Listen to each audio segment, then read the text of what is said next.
Louder! And it's time for the Gore N More podcast.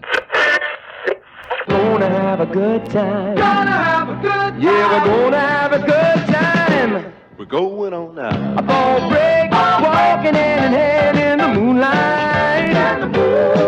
We'll be the sweet soul there. I swear we'll never part. We're going on now. A ball break, running in the sand, feeling alright. What's up, Gorehounds, and welcome to the Gore N More podcast. I am your not-so-mean Fluff Master Supreme, Big Johnny D, bringing this shit show in. However, I don't bring this shit show in alone. For with me, as always, are my beloved horror homies, and we are back to full fucking staff finally after a few weeks. And it's good to see everybody's faces fucking here today. And we're going to go through roll call right here real quick, starting off with that Dark Lord of Knowledge, that Chad Daddy, Mr. Chad Chrisman. What's up, bitches? We have the Duke of the Dead, the host with the ghost, the Dean of the Deceased, and I'm sure there's a few more I could probably throw in there, but Mr. Steve Vasquez. How's it going, baby? And back from his hiatus of, 2 weeks you haven't been here, Bob? Mm-hmm. We got that killing machine, that beloved meat mountain of ours, Mr. Bobby Amone. Good evening, Rotten Crotches. It's great to be back. Ooh. Yeah, right. What's up, Rich? See you over there in the chat. Rebecca, I see you watching. What's up, everybody? My honey bunny is watching. Hi, honey. She is making sure you behaving. Making sure I'm you're always best behavior. behaving. That's right. Today is July 3rd, 2023. Happy Independence Day if you are in the US of Happy A. birthday, America. America. Fuck yeah. Go through the whole fucking McDonald's. Fuck yeah, Robert. Fuck yeah. Fucking A, dude. McDonald's is like the worst fucking, was it not imperialism, but whatever the fuck it is, when you develop something and it just goes across, that's what we gave to the world was McDonald's. Yeah. Sorry. Anyways, you know what? Brody does love his KFC, so at least he got He does. that. Yeah, he does. So you know what? Yeah. It doesn't always love him, though. No. It's a greasy bird, dude. 30. But today we are talking 2010's Daybreakers, which is a movie that was my pick. And if you guys watched it for the show, we're going to discuss maybe, it doesn't necessarily fit the normal vibes of the show, but it fits in the and more category. We'll get to that in a little bit. I don't know, because it had a good bit of gore, too. Yeah, it had did. a lot of gore. It definitely. Oh, yes. For the few scenes that it had those scenes were fucking cranked to the dial, And hardcore. Dude, I could not even get an accurate body count because of all the scenes. No. Where the vampire That end soldiers were scene? killed. Yeah. That end scene, bro, that massacre. No. Just fuck no, could dude. not keep track. There was too many. Absolutely. Yeah, before we talk about that, we're going to talk about what the fuck we did in the past week. So, Mr. Vasquez, how your pipes feeling, buddy? Let's see if I can do it. Ladies and gentlemen, it is now time for your Slice of Life. Yeah. That was clean. That was right to the groin. That was clean. Fucking A, dude. Ooh. Chad Daddy, you want to start us off? How you been, bud? Not bad, buddy. Didn't really get much done this past week. Thanks for Weather was sharing. kind of shitty. Keeps raining off and on.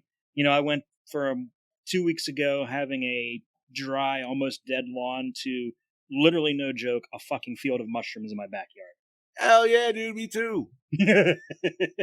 But I did get one good day that I could mow the yard, so I got that done on Thursday.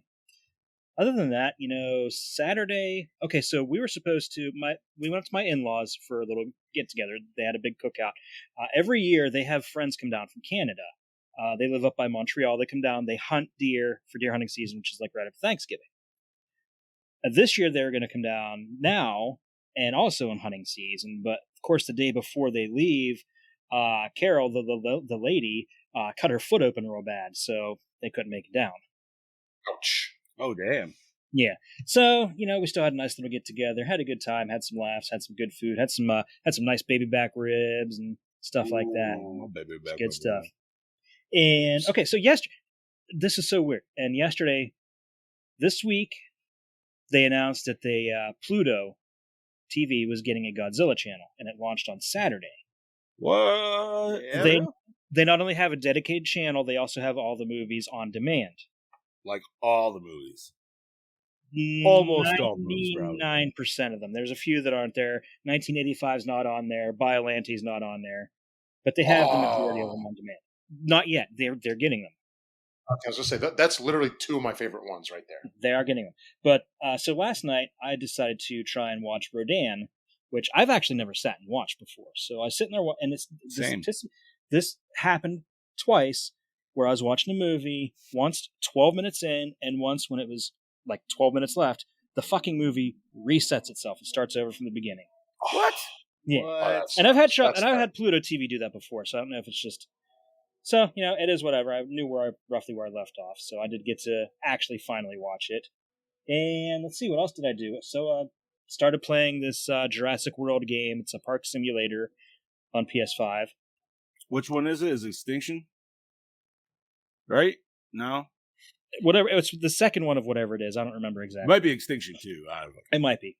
But, so I've just been playing like the sandbox version where you just build your park and you don't have any set goals or anything. And it's pretty fun. But I think I've already reached the limits of what you can do with it, so I've moved on. Then I watched this movie, and that was about all I got accomplished. So, Scuba Steve, you had an eventful weekend. Let's hear about it. Well, let's see. Friday was the girlfriend's birthday, and I took the night off, which I don't take the night off for anything unless it's like an investigation or something. I'll take the night off. But I took her out. We did, we hung out, went to go watch one of her favorite bands play. And I was adamant I did not want to go to the bar that I work at. She wanted to go. It's her birthday. I'm not going to tell her no. So she had a couple shots at the show. I was staying sober because I was the DD. So I was like, yeah, no, like this is your birthday. I'm going to take care of you. I'll stay sober. That way I can take care of the baby. When we get home. That all went out the window. We had a blast. It was great. Had a fun night. We partied it up. I proposed. We went home. Yeah. I love how he glosses over that. He just glosses over that. Yeah, so I had the courage in me, and I asked her to marry me. I mean, she's fucking perfection, man. So I was like, you know what? The time, her friends were there, and so it just seemed like the perfect opportunity. And so I threw myself up for a karaoke song, which was Grow Old With You from The Wedding Singer. And I sang her the song. And then after the song was over, she was sitting right in the front watching me sing or whatever. And I was like, hey, so you want to get married or what? She said yes. So she thought I was joking. She's like, are you serious? I'm like, yeah, I'm fucking serious. And she said yes. So we're so that was my weekend. Congratulations. Yeah, Thank you. Congratulations. And then yesterday, what did I do yesterday? I don't remember what I did. I didn't do much yesterday. I hung out with my grandma and my mom, and Charlie because Mel had to work. Saturday I didn't do anything nothing really awesome to talk about or anything. Then I got to watch this movie, which I thought I hadn't seen, but I had seen it, and I was really glad to rewatch this movie. So that's it for me. What about you, Bobby? Well, I have been gone for the past 2 weeks, and that's because work was, Hold on 1 second. I'm just changing the I say settings Bob's got here. a little latency going on here or A something. little bit. Sorry, I just changed my camera, so let's see if it works it in. But work Maybe the shit show, literally right? had us staying away last week, so I couldn't be here Monday. The week before we were working late, so it was all work related as to why I was not here. Because when I would watch the show and I wasn't on, I was like, I fucking miss this shit, man. I should not be here. I should be on the show. Bob's like, there's so much shit I want to say. Yes, exactly. Oh God, listen. At the chainsaw episode, I was like, I know. I was so disappointed. which I can literally touch on. I'll touch on in 30 seconds after I give my thing. You can't do it in 30 seconds. Oh yes, I can. Don't give yourself Anyway. that. You can go longer. But so this weekend, me and my girlfriend we stayed over at our one friend's house on Friday night. We went out and had dinner with her, my friend Tay, and then Saturday there was a whole group of us. We went to New Hope, and we went and had lunch and just walked around and enjoyed the day. And then yesterday we went and had breakfast with a few friends of ours, walked around the mall, and just chilled out and had dinner at her mom's house. And that was it. That's what I've been doing. The only other thing, I don't know if I showed these here, but I'm doing the Jack Slater cosplay, and I found boots. All right. Now they're no shit. Now they're not his snakeskin boots. A lot of companies make them, but like they don't have them in my size. So I found boots that were just unique, and I think would be something that just looks a little more updated. They'll work. And I found them in my size, and now that I actually like them and I wear them more now, I'm buying more from them. So they're getting plenty of my business. So Nice. that's literally it. But real quick on that chainsaw episode, I know I said it in my 4-minute video. So the only gripe I have with that movie is Leatherface's look. He looks great. He looks gnarly. The mask looks too cartoony. It looks fabricated. It doesn't look like he put it together. Kind of like part 2. That's my only gripe with the movie. Other than that, it's probably one of the most near perfect remakes. Other than because I wouldn't know. I wouldn't know about your gripes because I couldn't freaking hear it because the stupid computer that's setting on the freaking volume, which John tried to tell me about, and I didn't know exactly what he meant. And then I figured it out later. Man, I called that shit right from Yeah, the you get-go. did. Yeah, you fucking did. But that was my only gripe with that movie. The mask looked too fabricated. Like, it looks scary, but I'm like, ain't no fucking way he made that. It looks too goddamn perfect. I feel the same way about part 2. I still like it, but I still feel like, man. Do you like the what the fuck what the hell's the main dude's name? The boyfriend there. Not Kemper? Kemper. Do you like the Kemper mask better? I feel like that's more Leatherface actually yes, because it's the first time we see him at this point with a new mask, and he literally just he says, well, I'm gonna wear it. And that's what I'm gonna do. Fair enough. Dude. So, but like I said, it's kind of like the part 2 mask. It's gritty, but it looks too fabricated. So, but that was my only gripe with the movie. Other than that, it's a near perfect remake because it's very gritty. It's got the capture of the 70s. It feels like you're in the middle of nowhere. Yeah, they did it right. But I loved Brody's hot take on it that it was his favorite. Over part 1. I always thought 3 was his favorite. Honestly, it might be, but I know he liked that one more than the first one. Yeah, that's fair. That's fair, man. Hey, man, sometimes the remakes are superior. Yeah, this is true. Sometimes you just need. That one's sometimes. No. I'm not talking the thing, not the prequel. The original thing, John Carpenter. No, I'm talking about. He said remake of Halloween. And I said that one's a very debatable one. Yeah. Wow. At least in this quad, that's literally a split 50-50. So, but hell yeah, man! I'm glad to have you back. Homie. Well, like I said, it's not to say I don't like it, but yeah, it's happy to be back. I'm happy to be here, but we're not here to talk about remakes and all of that shit. We're here to talk about what we did and the movie. But that's enough about me. I'm back. John, give me some of that sexiness. All right. All I'm going to ask for you, sir, is figure out what the fuck's going on with your camera because I want to see your pretty face. Yeah, it's very distracting. I will do that. I want to see your pretty face. You look like the latency is fixed. Yeah. Your audio's fine, but you look like you're coming in at like 280p, bro. I'm literally old school. I'm at definition. Well, what the fuck? You're full green. Refresh. I'm at all right. So I'm at 720. I'll refresh. I'm only 720. I'll be back. Well, so. That's what mine. Anyways, yeah. I cheaped out. I didn't get that 1080. But anyways, dude, I got the 1080 camera I have. I think I spent $10 or $12 on it. It was on Amazon, one of their Prime Day specials a couple years back. Oh no! Oh yeah, I remember you did that. You got like 2 of them, right? Yeah, and the other one's not as good. I mean, I like it, but I think it zooms in too much, and I can't fix that. That's fine. All right, let's get Bob back in here. What up, buddy? Welcome back. All right. So let's see. What the fuck did I do? Absolutely, really nothing because the weather's been shit. We were supposed to have a cookout. Unfortunately, we kind of canned that because we had. My house doesn't hold the amount of people that we had. Like outside, yes. Inside, no. Yeah. And it was just like one of those thunderstorm things, but it's like, you know how it goes. It could go either way, man. It can literally. It says it's going to go all day, and it could.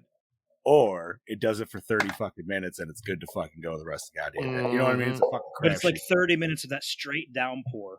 Yeah, so you just don't know, dude. Yeah. Like, whatever. So I canceled that. So then kind of had like a makeshift one at my parents because they were like, well, we already thought all the food and shit. So fuck it. All right, whatever. And then honestly, I've been doing just fucking cleaning and gaming hard on fucking MK11, bro. I got my buddy Logan playing with me, man, which has been always fucking like great. We've been doing that thing where we just choose same character. We're like, all right, here we go. Let's see who we go. Best of the best. But then so I started my daughter was like kind of sneaking in. I didn't personally care. I think it's Jed's a little bit more adamant against it, but I was watching Scorpion's Revenge while doing my laundry the other day. And she was like, she sees cartoons. She's like, Dad, what's this? I was like, it's a movie. She's like, oh. And then like, it is literally when like Scorpion's about to rage out on all the Lin Kuei right at the beginning, dude. So I'm like sitting back and letting her watch it. And she's just like, oh, wow. She's like, what is this? I was like, it's Mortal Kombat. She's like, oh. She's like, I could probably watch this, right? And my wife's like, no. She's like, why? She's like, movies are like, she's like, it's a cartoon. I was like, yeah, but it's rated R. She's like, cartoons aren't rated R. I'm like, look at the box. Like, yeah, they are. I was like, says younger me coming in from what? It was just an instantaneous thought of me going back to my youth, watching heavy metal for the first time, dude. I knew you were going there. Bro, yeah, right? Like, I mean, come on. That's the movie of the 80s when you think R-rated horror. Or R-rated animated. Yeah, man. They're like animated titties, dude. Fucking A. Still looking good. Mm-hmm. Those don't sag. No, man. And then, Jesus.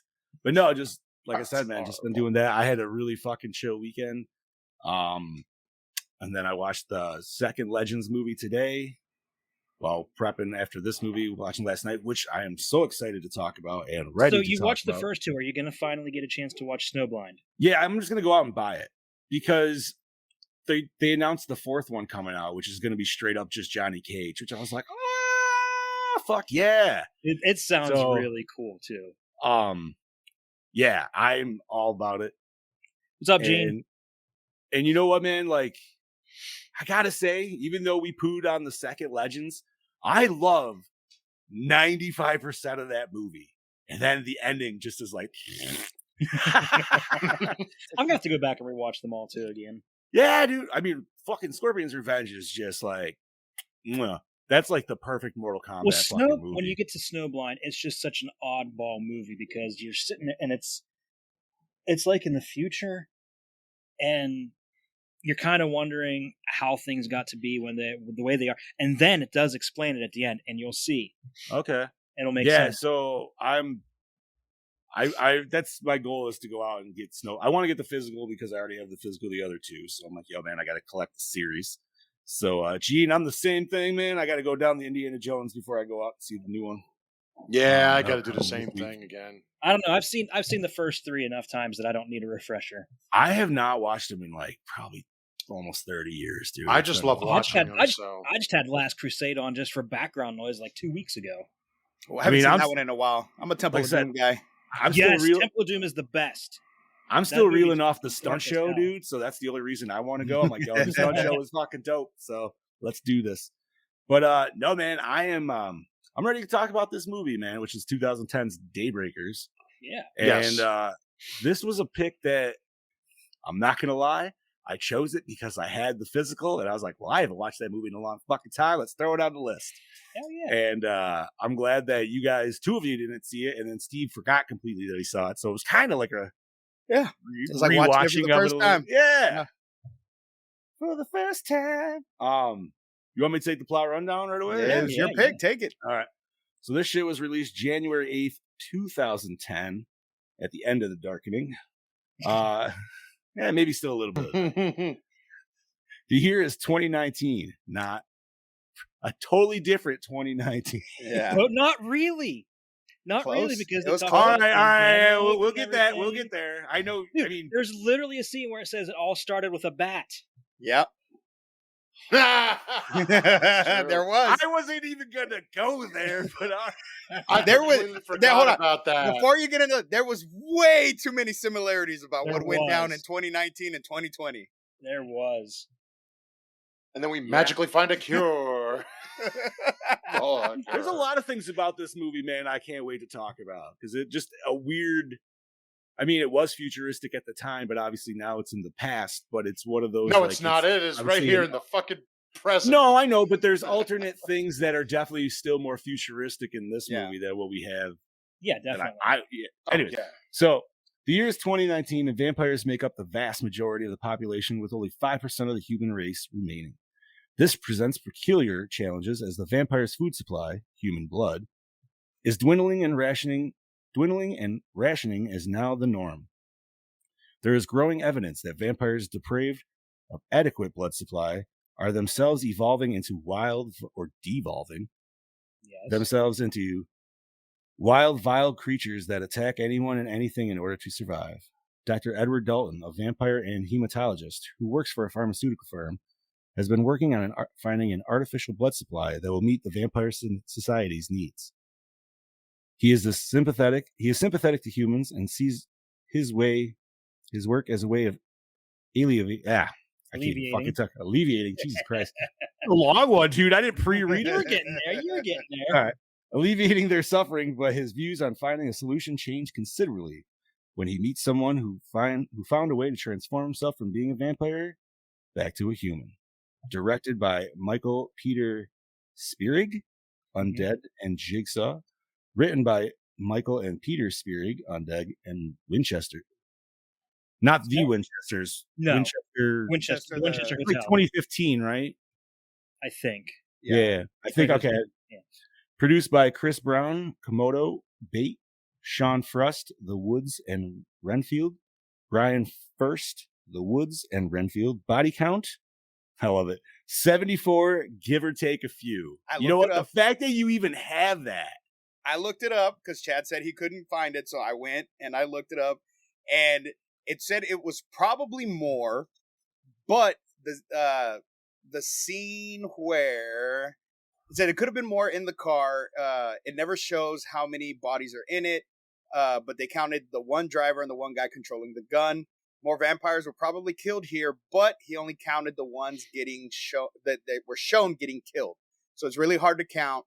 They're all in soldier gear, so they're impossible to differ. Mm-hmm, but 34 of them from entering the lobby, and they all died. So total final tally was 74. We'll go with that. Yeah. Hey, man, you know what? I like it. All right. Yeah, I'm guessing that includes the people in the cabin. Probably. I would have to include everybody. Yeah. Everybody. The Chang gang, fucking even the man bats. Like, so 5 dead bodies and a decapitated head in the cabin. So that he counted 6 there. Yo. I can't wait till we get to talking about this because that scene like threw me for a loop because I was expecting something and I was like, oh, guess not. But Bobby, take it away, homie. You are on Actors. Starring Ethan Hawke, explores The Purge as Edward Dalton, Willem Dafoe, the English patient, Speed 2, Cruise Control as Lionel Elvis Cormac. You did that one instead of Spider-Man. Everybody knows he's in Spider-Man. Everybody knows he's in Platoon. Everybody knows he's in fucking Boondock Saints. See, I was going to say Boondock Saints, but Boondock Saints is one of his favorite roles of mine. Dude, yeah, he is so great in that fucking role. But I had to bring up the less known stuff because everybody knows he's in this. No, that's fair. Yeah, fair. This is true. Sam Neill, you put this fucking movie, Memoirs of an Invisible Man, like one of the worst. Isn't that the Chevy Chase movie? Yes, it is. Yeah, and it's bad, horrible. Isn't it? Holy shit! I've never. You know what though? It. As a kid, I loved that fucking movie. As a kid, really? Yes, I did. Never watched. I haven't seen it as an adult, but as a kid, I used to watch it all the time. Right. God, I haven't seen it in so long. Anyway, Thor: Blood and Thunder as Charles Bromley. Claudia. He was in Thor. Yeah, he was the fake Odin. Yes, he was. Yeah. Claudia Carvan. The Secret Life of Us, Star Wars Episode 3, Revenge of the Sith, as Audrey Bennett, whatever. Michael Dorman, Pirates of the Caribbean, Dead Man Tales. The Invisible Man as Frankie Dalton. Isabella Lucas, Transformers: Revenge of the Fallen. Red Dawn as Allison Bromley. Vince Colosimo. Yeah, close. Yeah, I'm going to go with that. Chopper, Body of Lies as Christopher Caruso. And this one, we're just going to go with JL. Star Wars Episode Attack of the No, Clones. come on, man. Come on, Bobby, you got to Give it the pronounce Otomoni it. try. Lady Gaga, dude. Come on, just it's Lagagia. There's not Yeah. another G in there. Star Wars Lady Gaga. Episodes 2 and 3 as Senator Wes Turner. And I know you said a body count already, but I'm going to go with this body count, a total of a lot. I put it in the wrong place. My bad. no. Yeah, you know what? lot, I like it. man. I liked it because I personally didn't even catch it, but I was like, Just going to keep going. fucking A, dude. Chad, Daddy. take it over. Music by Christopher Gordon, Master and Commander, The Far Side of the World, and Crawl. Oh. Not Crawl, Crawl. You know, like the Way two different movies. yes. Yes. I do have Crawl on Blu-ray. I need to watch that. I need to sometime. watch that shit, dude. I've never watched it. I haven't seen it since I was a kid. Where was it? Cinematography by Ben Knott, Nightmares and Dreamscapes, Jigsaw, edited by Matt Villa or Villa, depending on how you want to pronounce it. The Lego Batman movie and Elvis. Effects and makeup by Weta Workshop, King Kong, Mad Max Fury Road, Lord of the Rings, all that shit. Distributed by Lionsgate. Runtime in 98 minutes. Rated R. Budget of 20 mil. Grossed 51.4 mil. So Hey, at least not made its bad. budget not back bad. in. Turned to profit. Say it did Yeah. pretty good. Especially for like, dude, you had some solid actors in this movie, but then there was other things that definitely felt a little like, obviously some of the CGI and stuff like that, like the effects. But I also feel like the way they kind of were added to the stylization of the movie, I guess. Yeah. If that makes sense too. Well, I mean, it's a product of the time. You know, Very much so. that back then, I'm sure it looked fucking amazing. You know? No, it still looked weird then. But it just, because there's just like, you know what I mean? Like some of the shit they had like on the TV screens and everything, how it just like looks super fake, like imposed on there and stuff. But Yeah. I don't know, man. So I go ahead, Bob. I say as a first time watch, I had a fun time actually watching this movie. And the only gripe I have, and it's not even a big one, it's also because it's me. I literally went into it thinking of a full hardcore horror movie. It's got some hardcore moments, but it's not a full hardcore horror movie. But at the same time, I'm like, this is actually a good fucking movie. Hence, our title of our own show is Gore and More, and this is right in the more. And there's still it fits both parts of the title. It's definitely in our wheelhouse, and I knew it wasn't going to be straight up horror because Big Johnny D said it's almost like Blade in a way. So that's what the mindset I went into it seeing, and it does. There's a lot of similarities. There's actually a lot of similarities between this and another movie called Ultraviolet. Yes. Wait, I've never seen Ultraviolet, the ninja chick? With Mila Jovovich. Yeah. Yeah. I feel like I Never started seen it. watching that one. I don't know if I finished that one. Okay, I saw that one in theaters when it first came out and hated it, and then watched it again on DVD. I'm like, this is really not that bad. So to me, this movie, in a little bit different fashion, but it almost gives They Live vibe to me. A bit. Of like that kind of weird dystopian horror. Yeah. It's like, okay, this is like a more broader picture, kind of like, oh, this sucks. Like this is just all bad. Well, you know what? Okay, And it's rare that we get a movie, and this is why I enjoyed it. It's rare that we get a movie where we get to see the evil creatures actually take over and live in a society and not just, like, of course, in zombie movies, the zombies fucking take over and then it's just this fucking apocalyptic fucking world. Yeah. They actually had a society. They basically, hey, we didn't stay in the shadows. We came out, we took over. You guys are our cattle, but now we're fucked because we overate. But now, see, that makes me that would be actually interesting. A zombie movie where they actually end up being a society somehow. No. That's almost the direction that Land of the those Dead. movies Land of were the going. Dead. Yeah, they already kind of had that. No, this one is this one was if Blade wasn't around and then the vampires were like, you know what? Fuck the humans. Let's not hide in the shadows. We're the fucking top of the food chain now. Yeah. But like you know, they are still human, as in their consumerism fucking has literally killed their fucking species because they've, Mhm. like Steve said, they over fucking ate. But we It don't did- know what the infection rate was either. Well, That's I'm true. assuming the way like first turns and everything, it's going to be pretty much like that lobby scene. Maybe not as intense, but you know what I mean? Like it's almost going to be like fuck, what was the other movie I had you guys watch? Stakeland? Stakeland. Yeah, not as like zombie style vampire, but you know what I mean? Like I feel like it would spread that fast. Cuz what Yeah. they say, it started, he said he was sick in 2008. And we know this was in 2009, but I think going by the papers, I think the thing happened in 2010 when the movie was made. Probably. So you're talking in 10 years time, or in 9 years time, the entire world has been taken over and is completely underfed at this point. So I would say pretty fucking rampant, I would imagine. But I feel like it wasn't just spread by humans too, because you see a lot of bats in the movie too. So I'm thinking bats were going around and biting people as well as just the vampires themselves. Coronavirus. Like Right? the one that I was like the one that was just chilling in the fucking the vat with them for the whole time while they were hiding out, and then it just at the end the bat was like, "Mee!" Dude, Oh, just- that made me jump. Right? I was not fucking expecting that. sheep ass jump scare. It got me because it was loud. I was like, yeah, fuck. just think they ate all their food and everybody here when it was time all their ass wiped. So what are you gonna do? Okay. Foreshadowing. Okay, so since I brought it up in the chat, I want to bring it up now before I end up forgetting. My only complaint about the movie, and it's going to be hilarious because I know you guys are going to love it. So the scene where I think it was Sam Neill and Ethan Hawke were talking about working on the fake blood.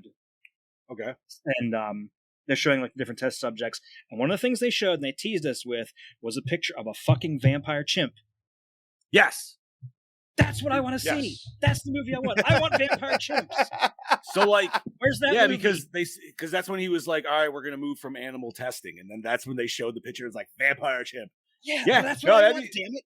Well, and my wife and I were talking about that because of this, because we were like, are they like, can they only drink human blood? Ethan Hawke clearly says he's No. drinking pig blood. Yeah, he's drinking pig blood. So like they could drink cattle blood and shit. So this is still a choice thing more than well, I think it nourishes them more. it probably does. is There's what probably it more is. of a Because- substance. Or And I substance to it. hate to fucking bring this movie up. What? But like in Twilight, the Cullens only drink animal blood, but they're not as strong as the vampires. Well, that they even drink said Ethan human Hawke blood. looks sick. Like they've always said, like everybody's saying like he doesn't look right and everything. Yeah, Blah because blah. his brother was commenting on the pig blood. Yep. Yeah. And no, I'm really glad you guys like this movie, man. Because I figured it was kind of like it was potentially a curveball going in. Like it has all the setups for horror. Gene, the guys already got on my case. I did start the episode with my sleeves rolled up. They just keep rolling back down. That was just an accidental thing. It wasn't a planned thing. Sorry, boys. My internet, like you all just went so static, and so I was like, I got to change my Wi-Fi. You're all good, homie. But no, man, I want to say like, okay, so how I said like some future stuff in this movie that I wish existed. For one, self-inflating tires. Yes. I want that. Yeah. How do we not Fucking have want that? that. And it makes sense of why they have that in this movie, because clearly if they have day driving mode, at one point somebody got a flat tire and was like, fuck, I'm stuck in my car until nighttime. Yeah. So then they had to come up with a method of a self-inflating tire when that would happen. Like I went on this whole weird like side tangent thinking of like technology in this movie because I'm like, this is fucking awesome, dude. And I liked, this could go either way because we definitely talked about mirror image stuff in our Fright Night episode where we were talking about how like mirrors aren't necessarily made out of lead anymore. But I still I'm sorry. I thought there was because it was also okay. Sorry. Silver. But the car mirror, like, I didn't know if you guys would like that would be I enjoyed it. It was an It was an for me because a car mirror in that time, in this day and age, even in that day and age, would not have been made of silver. They don't make silver mirrors. This is true. He's got a But point. I think that that part of it just kind of got lost over the years as to why they had that particular weakness. Right. Yeah. Shout out to my boy John in the chat. What's going on? And Brody, what's up, And Brody? Broadster. Yeah. It is Muscle Shirt Monday. You are correct. But I did like the fact that like they showed that, and then they had like the whole like camera technology in their car, so they could still like see themselves and fucking like. I'm not gonna lie, dude. I want day driving mode. I want to be like, Yo, the hot that box would be this bitch, dude. so Like cool. fucking, like the only thing they were missing was honestly like auto drive. Like if they just had like an autopilot mode with that shit. And so I mean, I want to hear what you guys have to say. This is your first time seeing it, Chad. Bob. It was not exactly what I was expecting, but I was pleasantly surprised with it. There was a nice, decent amount of action. You know, of course, Willem Dafoe nails it like he always does. Does William Dafoe steal the show in everything he's in? As far as I can tell, pretty much. Like he was probably for me my favorite part of this movie. Okay, now in a side universe, I want to see his character having a full-on conversation with Whistler, because it would be fucking fan. I ended up watching Blade today because of this movie, dude. Like while I was cleaning this morning. See, I thought you were going to go the route and say have a full-on conversation with James Woods' character from Vampires. Oh, dude, throw him in there that too. would be so fucking great. To me, he was giving off more like he was giving me more off like Whistler vibe, like one-liners to me, more so than James Woods. Like James Woods is like really pervy about it, and I'm not saying like Whistler can't be either. I'm laughing at what Brody said, by the way. It doesn't give you a little mahogany. What the shit? That's right. But so okay, I gotta say it now while I'm still remembering. Best line in this whole movie is Defoe's line where he says, "Well, being human in a world full of vampires is about as safe as bareback in a $5 hood." Yeah. That line is the best that line. was so specifically that line for some reason reminds me of the line from Blade 2 where Whistler's like, "Man, he's like the power of the pussy. One hair from that will pull a freight train for miles." Like it's just that kind of same like one line quip. I'm like, man, I want to see these guys having a conversation about fighting vampires, dude. Oh my god. But no. So what did you guys think of like the cure, like the finding of the cure? Like, okay, so I like that. I like that better than the stupid ass fucking way they cured it in Near Dark, with just a simple blood transfusion.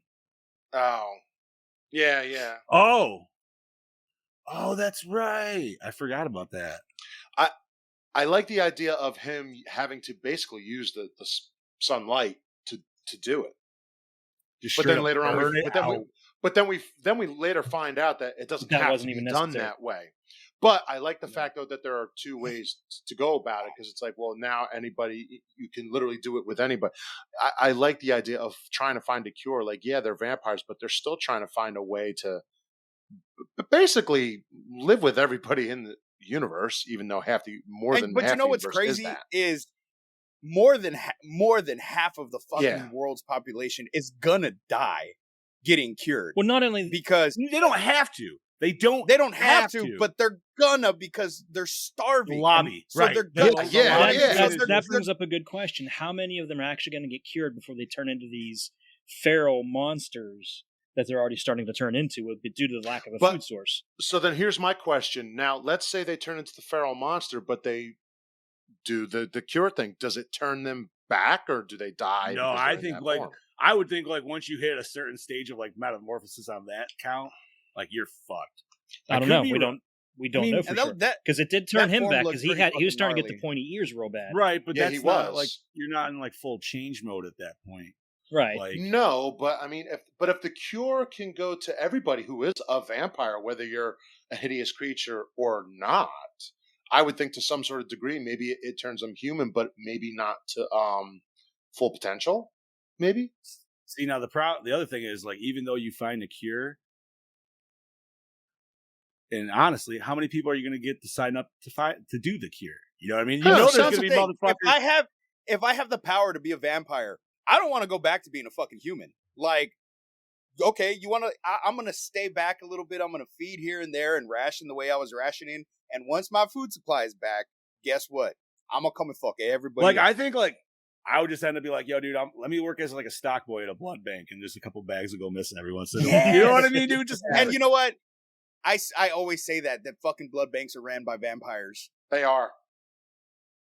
maybe that's why they like that 00 negative, dude. Maybe that just tastes the best. They say it's for everybody, but motherfuckers put me up on the double trade. God damn it, sit there for 2 hours. But One thing struck me watching this movie is I was sitting here thinking, like, this has the potential to be a great TV series. Oh, yes. yeah. Oh, huge. Yes. Like, this could be better than The Walking Dead if it's done correctly. But you're talking about like the initial outbreak and shit? Violent. All of the it? prequels to the movie, adapting the movie and fleshing out the characters more, and then carrying it on even past that. You at least have 10 solid years of like potential history you could fuck with there. Oh God, yes. Oh yes. You know something that I would love to see a prequel to this. What started? I mean, I know they say it started with a bat, but you know what I mean. I want to see it, like exactly how it started and how fast the outbreak. Yeah, like that'd be cool because that's something I've always wanted to see in like a zombie movie, and we kind of get it in like World War Z ish, but I've always wanted to see.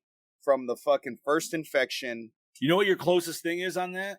Is the 28 Day Later series. Yeah. I feel like those are like the closest ones. That and the Dawn of the Dead remake to an extent. You don't see exactly how and where it started, but you see like the first couple of days.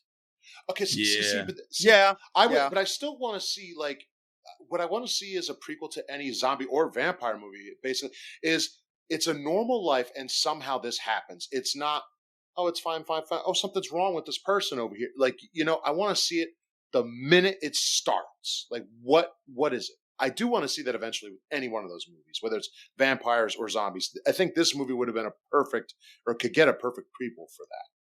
So, boys, let me ask you, how did you feel about the Man-Bat design? I'm always going to say Man-Bat because that was cool. I liked it. I thought it was cool as shit. It looked fucking, it was terrifying. Especially the first full look you get of it in his apartment.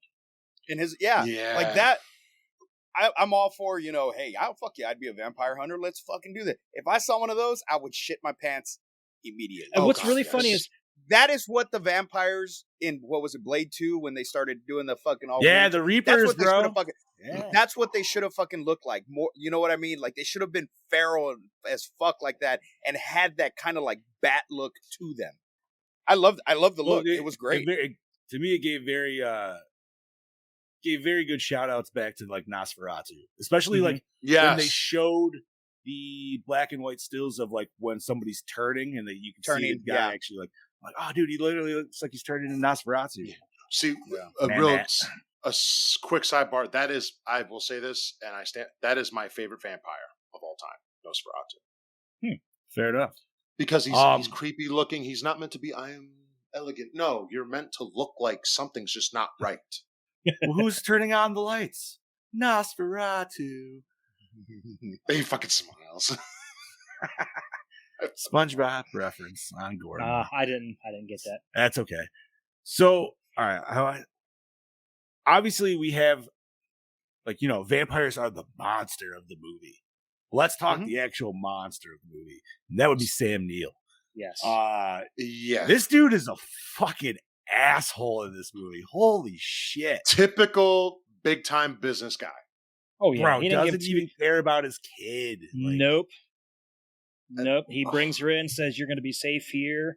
She doesn't want anything to do with him. And he's like, nope, turn this bitch. Yep. So I got to say, this character, like, he plays it perfectly.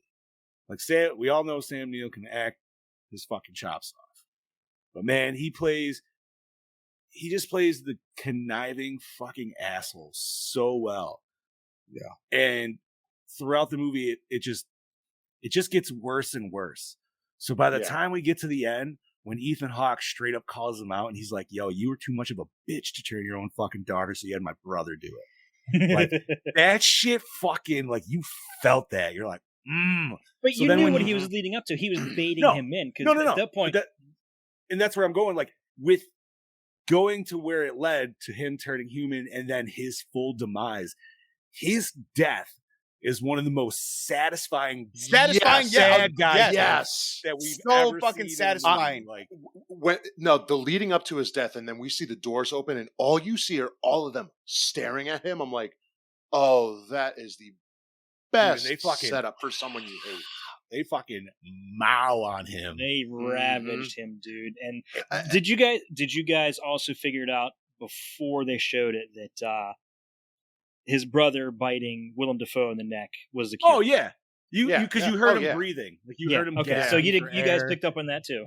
Oh no, I mean, if you don't, I feel like they definitely allude to it because man, they have him staring at him for so long. But he doesn't have a look of like disgust. He has a look of like intrigue and like what the fuck is happening at this moment. Yeah. And real quick one I'll say on Sam Neill, because I was literally thinking about this today. That man has done a lot of horror movies in his whole career. He's actually done, I think, about a total of with Event Horizon and then also Mouth of Madness have a great Mouth of Madness is my favorite. He's done a total of 10. And that's starting from 1980 to current. And I gotta say, he's one of my favorite actors. Would you even throw Jurassic Park in that list as like horror adjacent? No, I would say that's more of action adventure with a side of horror, not full I only on. say horror adjacent because it's not full on, but there's definitely horror moments in A Jurassic motherfucker Park. gets eaten on the toilet. I was just saying the horror scene that would you gotta go. the horror scene that gotta would go. come to mind is the T-Rex scene. Like that's And the Velociraptor. I was gonna say the Raptors dude in the kitchen hunting Bro. kids. Bro, when you're a little kid watching that in the theater, I was like, Well, shit, even my when they're in the fucking woods. Yeah. Girl. but Like, fuck. his performance in this, because he did play Damien in The Third Omen, which is actually a pretty damn good movie. It's the same progression. He goes from he's an asshole, but he's not. He's kind of nice a little bit, and then it slowly progresses into, oh yeah, you really are an asshole, and we are fucked if you really do what you're gonna do. So let's see. I'm trying to think of some other questions I asked if I wanted to ask you was how'd you feel about like the whole like actual like the way they had the city set up with like the tubes and shit going across?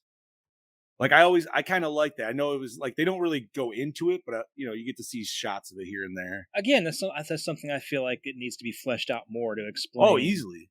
Yeah. I agree with Like, that. they It's talked cool, about but the more. subwalk where it's like all the underground walking and shit like that. And I'm like, Which I'm guessing that's so they can get around during the day if need be. yeah, same thing with the tunnels, man. You know what I mean? You can get between your buildings and shit. And yeah, I don't know. The whole subwalk thing. When I saw because they did like the commercial for it, I was expecting a whole big run, like a whole big thing happening with them because that's where they would go to, obviously not walk around in the light. I was waiting for a whole big thing to happen with those. We didn't get it, but I was expecting.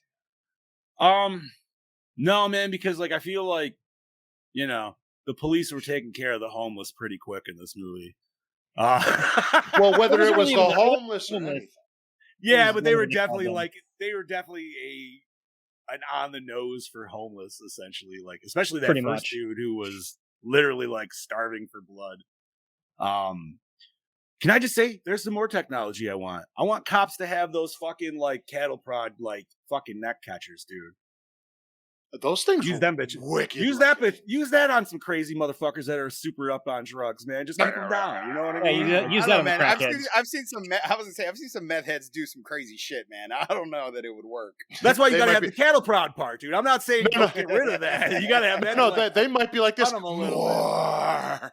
But I'm just saying, like, yo, that whole like, the whole neck grab thing, and then like, it's better than fucking coming in guns ablazing, I guess. But the fact that they were even doing that, though, you know what I mean? Like they were still trying to handle their citizens. They weren't killing them right off the bat. Yeah. But dude, But they did eventually. and that's where I want to go. The chain gang scene, man, that shit was sad.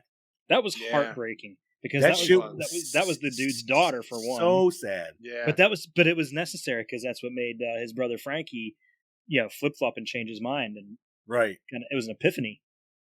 And yeah, man, how shitty would you feel if you got told to turn somebody and then like 3 days later you're seeing like now that you're killing them off because you turned them like Yeah, because they needed to present a better idea of how long it takes them to go into that feral state, because it seemed like it was like a day.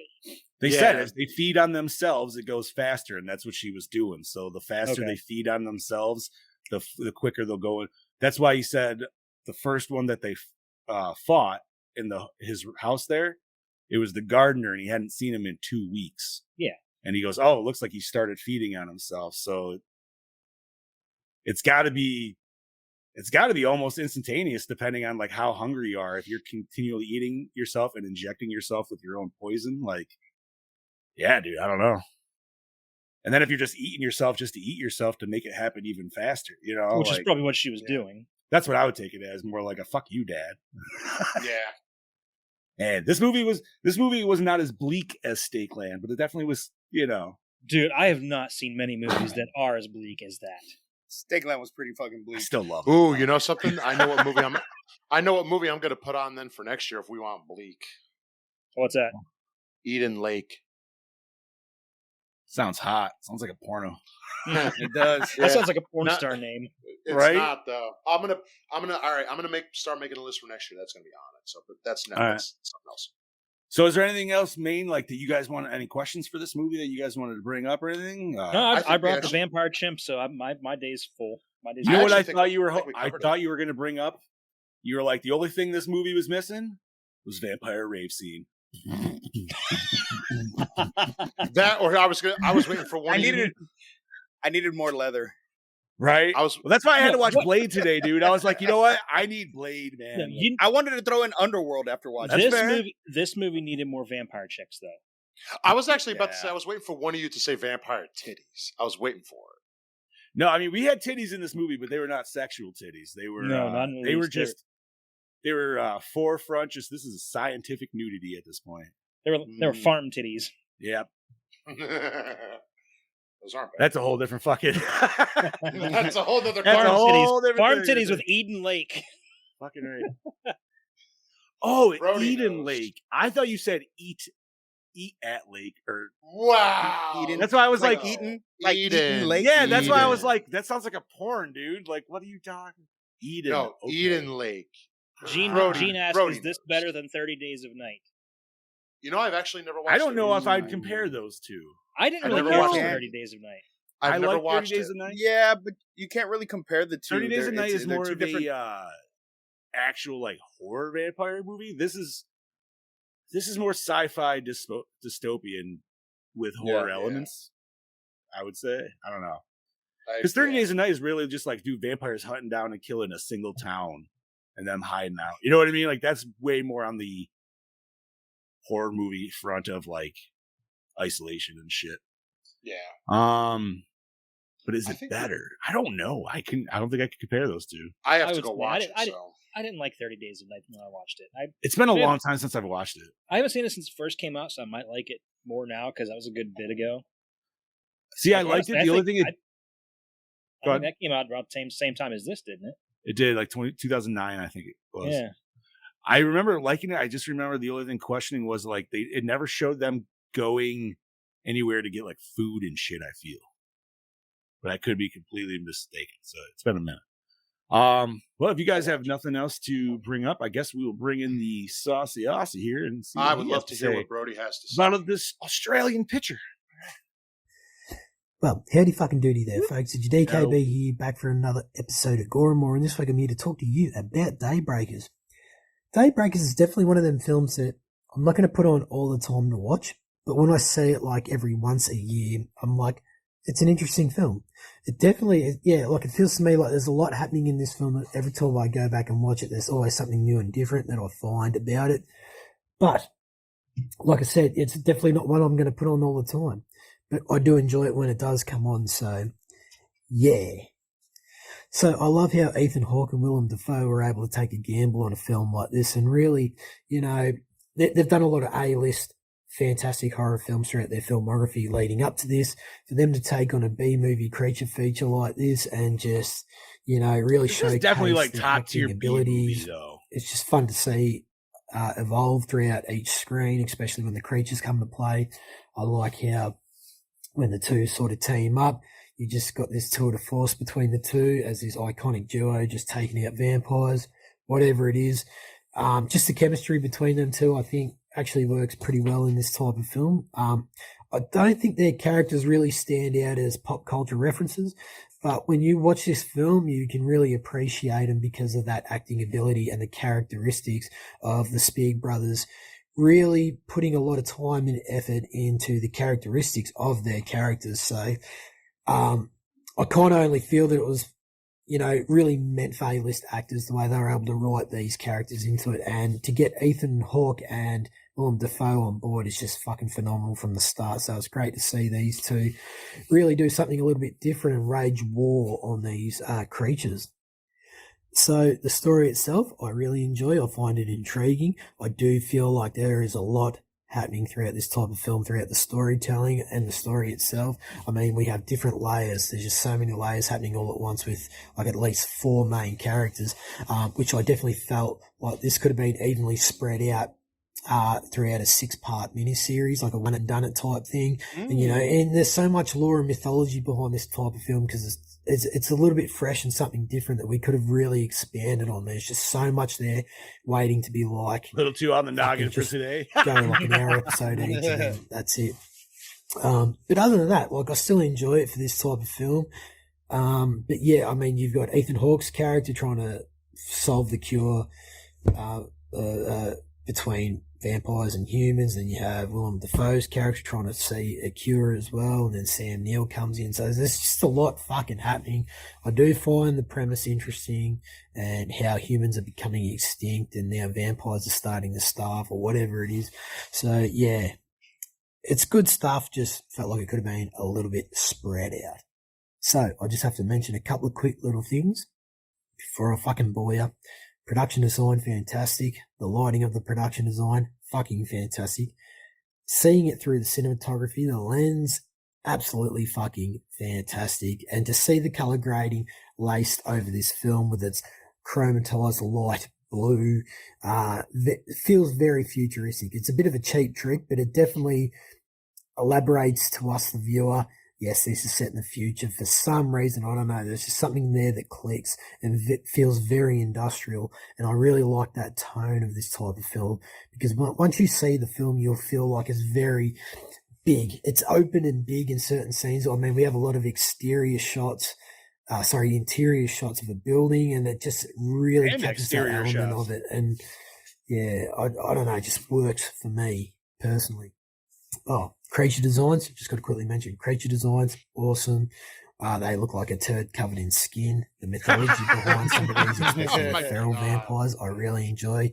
Just to see an episode on that alone, and just to see how one sort of became to be. Maybe the one that's in this film that plays a huge part. That would have been cool to see start off as a normal human being and slowly see him evolve throughout body horror into this creature, the feral vampire. Awesome. Got to throw that out there. Cool shit. So anyway, I won't bore you for much longer. My Gore N More score this week is a 3.8. All right. This is your DKB signing out. Looking forward to what you guys have to say about this film, and I'll catch you motherfuckers next time. Cheers, gentlemen. Cheers, Brody. Thank you kindly. Cheers, Brody. Thank you, Brody. All right. Let's do this, that. All right. So, yeah. Take that out. All right. So Brody said some solid shit. I feel like we pretty much all kind of hit the same nails here. Yeah. Creature Especially the design fact that solid. we both think it would make a solid miniseries. Yeah. Well, like, you're not wrong because, like you guys said, there's a lot of shit here. Like, they gave a lot of background and a lot of lore. Yeah. For, like, it's a lot of material that if you do it right, you can make it good. Yeah, that's all right. Okay. So, Chad Daddy, what do we got for behind the scenes, buddy? Okay, I'll give you what I got. It's not a whole hell of a lot. I did do some digging and found some stuff. So, according to interviews, Sam Neill explained that what made him decide to make the film was the scene in the screenplay in which the businessmen vampires buy morning coffee spiked with human blood. I did like that a lot. I did. I liked that. It looks so scene. gross. I like the scene where the guy flipped out though and says, "I want more," and she's like, "I can't give you more, bro." That's just retail. Yeah. Oh my god. That is just Need more caramel. That's Can you Black put more Friday. caramel in my coffee, that is please? just Fuck retail your at its caramel worst. macchiato, bitch. Get out of here. Oh, sorry. And just motherfuckers think they're entitled enough to say what. Oh, yeah. But Continue. all right.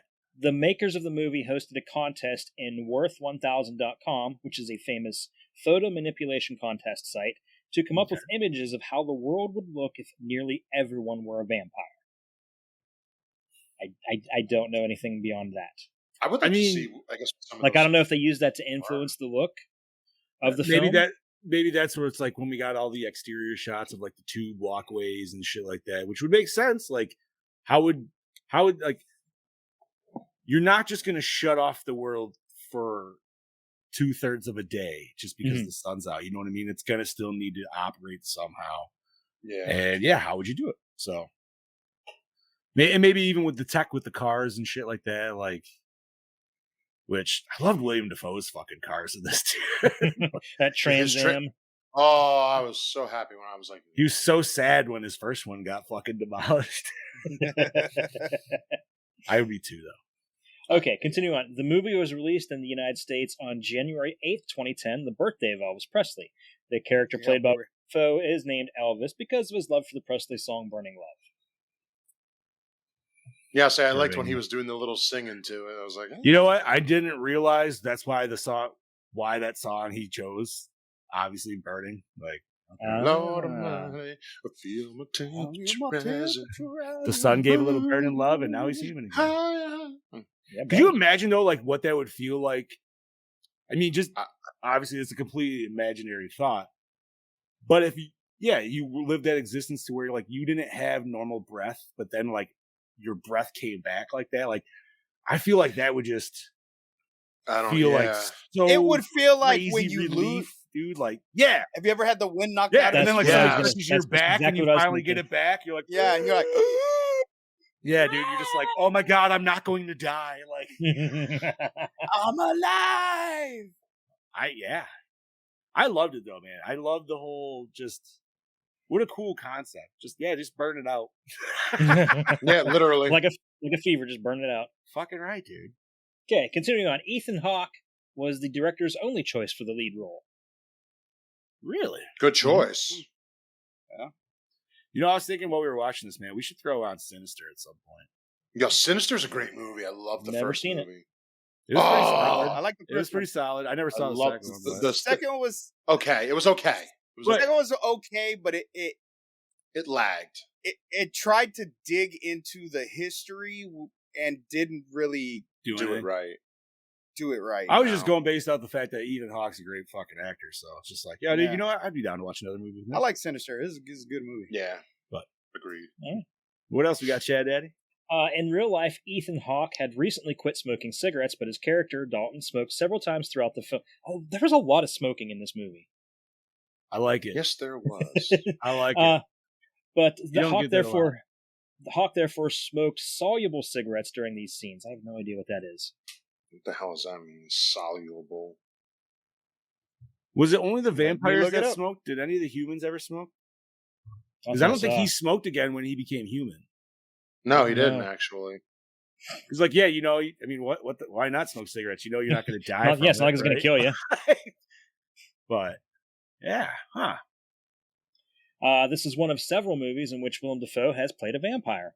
The most notable of which is Shadow of the Vampire in 2000, in which he plays a fictionalized version of Max Schreck, the actor who played Graf Orlok in Nosferatu. Really? Oh my god, I forgot he played him. Holy shit. What's it called? Wow. This is Graf Orlok. No, the movie. What was the movie called? Shadow of the Vampire. Shadow of the Vampire? Word. So a soluble cigarette's just a fucking vape. Really? And that looks like it looks exactly like a cigarette. All right. Why they could just said a vape then? Did vapes exist then? Apparently. Yeah, but I don't think we were calling them vapes at that time. Nope, they were called soluble cigarettes. Oh my god, it doesn't. It had a heating element, it has a cartridge, and it produced water vapor. Fuck off. Oh shit, how about that? Shadow of the Vampire, yep, no shit. John Malkovich too, huh? Wow, fucking Malkovich is awesome. Robin of Locksley's in there? Fuck yeah, dude. Dude. Okay, continuing on. The corporation named Bromley Marks is named after Patricia Bromley Marks, the wife of Dick Marks, Dick Austra- Marks. Wow. Australian advertising legend and mentor Son of to Skid Marks. and mentor to Michael Spierig and Peter Spierig. Dick Marks. Dick Marks. You know, I'd rather be named Dick Marks than Skid Marks, though. Dick marks is what happens when I have a fun weekend. You know, That's I hear Dick Marks is making a movie with Eden Lake called Farm Titties. Yeah. But Oh my God. The scene Starring the Meat Mountain. The Meat Bobby Mountain. Hey. Bologna. I better get paid first. climbing the Meat Mountain. Oh dear God, that would be not be never. Continue. The Bobby The Amoni scene- story. The scene in which starring Ron Jeremy as Bobby's grandfather. Still filmed in prison. It's not going to be big This- enough. The scene in which Audrey orders Edward to drink some of her blood was not originally scripted, and the idea was instead conceived during rehearsals by actors Claudia Carvan and Ethan Hawke. Okay.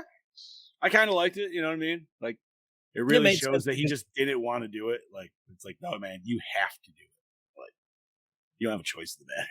Yeah, they wanted to fit in more. Ethan Hawke's character gets pointy ears from a lack of blood. He wrecks his car when he notices. His ears go back to normal once Audrey gives him some blood in the car before they get to the human camp, which, you know, that's the scene we just talked about. Mm-hmm. I know, man. That's what I'm saying, man. You got to turn man bat pretty fast, especially once you start feeding on yourself. You know what I mean, dude? I would think a couple days, like solid, week tops, if you like try to hold out. All right. What else we got? Oh, you're good. Oh, Big excuse yawn. me. Yeah, big yawn. The news footage playing in Edward Dalton's car showing the vampire riots over blood deprivation, was not filmed for the scene, but was instead stock footage of actual riots being put down by actual law enforcement. Oh, shit. Damn. Oh. I mean, yeah, it's cheaper just to use stock footage. Yep. Yep. It's always weird when you see stock footage in films sometimes, especially when it's like actual like planes or something exploding. You're like, I just watch real people die. Only a handful of times. Kind of weird that you went there. Wow, that's what I always think about with weird Yeah. stock footage like that shit. Well, especially dude, like if you talk like 70s horror that uses like crazy weird stock like footage all the fucking time. Mm-hmm. But I don't know. Okay, so continue on. The vampire cavalry's ambush on the human survivor convoy in the desert was originally conceived as a vampire cavalry siege upon the human survivor's hideout, which was visualized as a Gothic mansion in the snowy mountains. This was changed to a convoy ambush due to budget constraints. Oh. I didn't like the ambush as much because I feel like once they knew something was fucked up, like they could have just gotten the rest of the vehicles. Yeah, that's exactly what I was thinking too. Because I was like, yo, man, you only had the one get its tire to go. And even if they do shoot the other tires, keep fucking going, dude. Ride that just rim. go. You know what I Just mean? go. Like, Just leave the RV behind, come back for it in the daytime. fucking hey, Mhm. dude. There's only two But people in then- there anyways. They could fit in something else. I think at that point, that's when they realized that they were being followed, and that's probably why they didn't do it. Yeah. Still. I mean, you I don't still want to feel leave like them you would have directly a there. better fighting chance inside your vehicles, though, than just standing there, like, looking into the darkness. That's This is just true. me. No, you're not wrong. I'm like, yo, man, go back in there and set up shop. You know somebody's fucking shooting at you. Like, and they're all just sitting there like, oh, maybe I'll be able to see some shit. No, well, you fucking won't. So that brings up an interesting question as far as the vampires. Like, did they have any of the classic vampire traits? You know, as far as like super strength or anything like that? Because that's never really touched upon.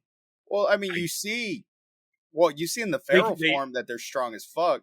Yeah, I'm assuming they have regenerative powers as far as like, because their bodies will reform back if they get human blood. So they must have that. And obviously, like Sam Neill says, his cancer got healed and everything. So they have healing buff. Well, that and she shot fucking Ethan Hawke in the arm and he just pulled it out. Yeah, he was like, ow. Yeah. I mean, they don't talk about any of the other, like, you know, weaknesses, garlic. You know, silver, they anything like probably that. do have Sunlight, obviously. Yeah. Obviously. I But, don't know. well, weakness and cure. So it's just you got to find that right even. Like, you don't want to burn your nuggets. You know what I mean? You got to find just that wanna- right. You got to find that sweet spot. That's like a Hot Pocket. It's yeah. either ice cold or lava. There's no in between. Yeah, Right? there You is. gotta do the Yeah. hasa pasas. It's your pizza rolls. So- Fucking A, dude. Those two. Bagel bites, any of that shit. Oh my god. Oh, that brings back memories. What else we got, Chad Daddy? This is the second of 3 films that Sam Neill and Willem Dafoe have collaborated in. The others being Victory in 1996 and The Hunter in 2011. Ah. All right, so I got Brody. you, Brody. All right, So go ahead, it's take it. It's Grimace's birthday. If you don't know who Grimace is, he was a McDonald's character that came out in the 80s, maybe even prior to that. No. But He I came out in like the 60s. Yeah. 60s. He was and a the 4-armed orig- monster. Yeah, the original Grimace had 4 arms. And he was a villain. He was a villain. Mhm. He was And the they original changed him. Hamburglar? They changed him because kids were scared shitless of him. So they remarketed him in the late 70s, I believe, Mhm. to make him, what he is today. So it's his birthday, so McDonald's is going nuts having all these purple shakes, but for some reason, social media has gone off the fucking deep. Well, it's already been off the deep end. That's just, But- yeah.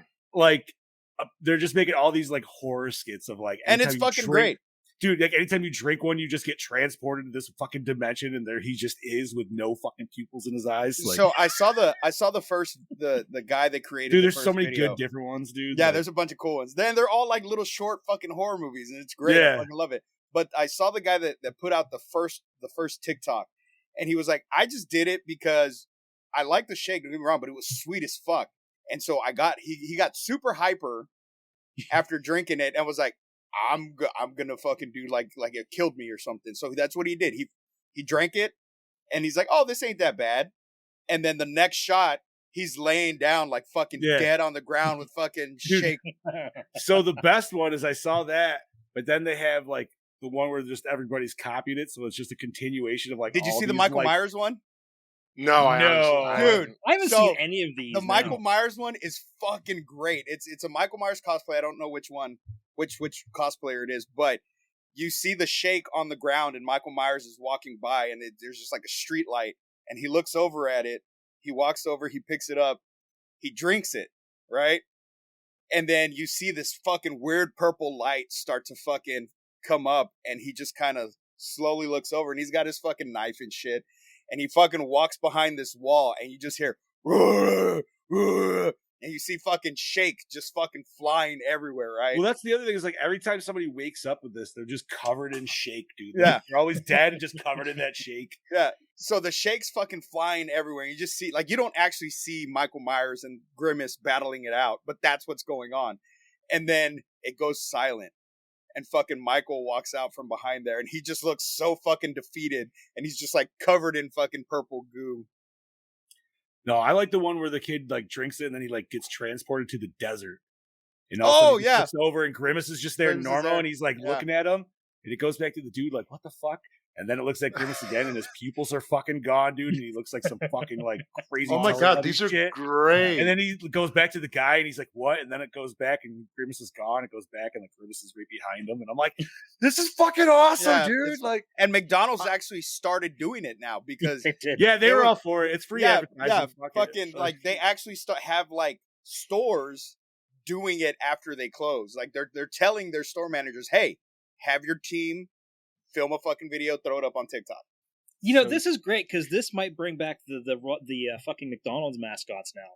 That'd be awesome. I mean, I know the Grimace commercial had Grimace, Birdie, Oh my and God. Hamburglar. So I need the Hamburglar to come back, but like Fast and the Furious style. Dude, I'm watching one right now. What, where he I'm just sorry, comes they're back and there's no it's, like, so explanation? good. He's like fucking hijacking fucking 18-wheelers of burgers Oh. and shit. I was like, "What are we go? Like, what are we talking Fast and Furious style?" I'm very confused on this. Okay, whichever Fast and Furious one opens up with them stealing the fuel off a truck in Mexico, do that, but with all of the McDonald's Isn't that mascots. 4? Is it 4? that would be I don't cool. remember. I think it's 4. 4 was bad, real bad. They're all bad. No, but 4 Except was for the first one. real bad. Like 5 was better than 4, but 4 was like that full CG race through the mountains at the end for 15 minutes, and it's like, oh my god, this is fucking awful. Yes, but 7 was directed by James Wan, so you got to give that a little bit of props. I don't think I've watched 7. I've watched Paul Walker. I watched 5 because 5 was in Brazil, right? Internet dropped out. What the hell's going on? I'm in the yellow now. Yeah, you are. 5 was in Brazil because that had the stupid bank vault with the fucking Dodge Chargers at the end. I remember that bullshit. And there we go. 6 was with the tank, I think, just mowing down families, right? Dude, 6 is the one they never show on TV, and I don't know why. Because it's fucking mowing down families, dude, with a tank. You're like, oh, that's a minivan. Oh, that's a minivan. Oh, that's a family. Yeah. They were on vacation. Not anymore. Like, yo, man, family. You're like, if that was fully loaded, that's 7 people. There was a baby on board. Fucking right. At least in my head count.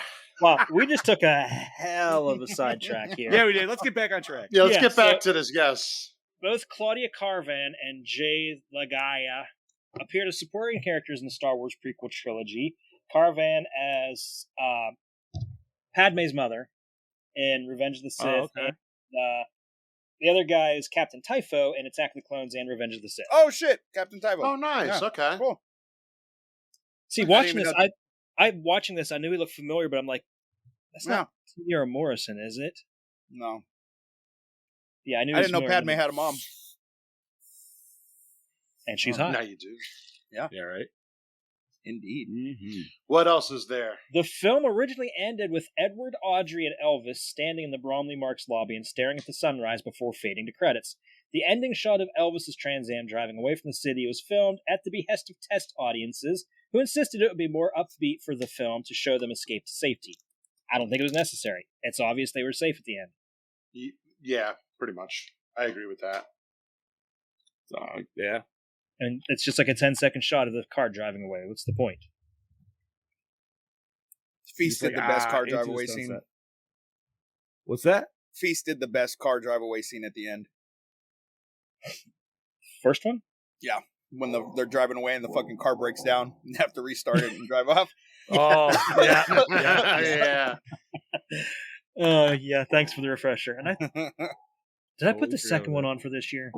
I don't think you did. I think so, yes. Did you? Yeah. I think it was my pick. It might have been my pick. Okay. I hope so. How does that sound? Bobby's mechanical penis. Bobby's playing with himself again. Ah. Sorry, Gotcha. couldn't hold it. It's all good. No, I just did. Man. Okay, the last thing I guys for 2 weeks, I got to do it. The last thing I have is the UK cinema version was cut by the BBFC to gain a 15 certificate. Had 3 cuts of very strong gory violence totaling 6 seconds were made with edits to shots of the bloody dismemberment during the finale. The cuts were restored for the DVD and Blu-ray releases, and then the certificate was upgraded to an 18. That's what they cut to get it. Wow. Yeah, they cut that. There's so many other bloody scenes, but that one they cut. Pussies.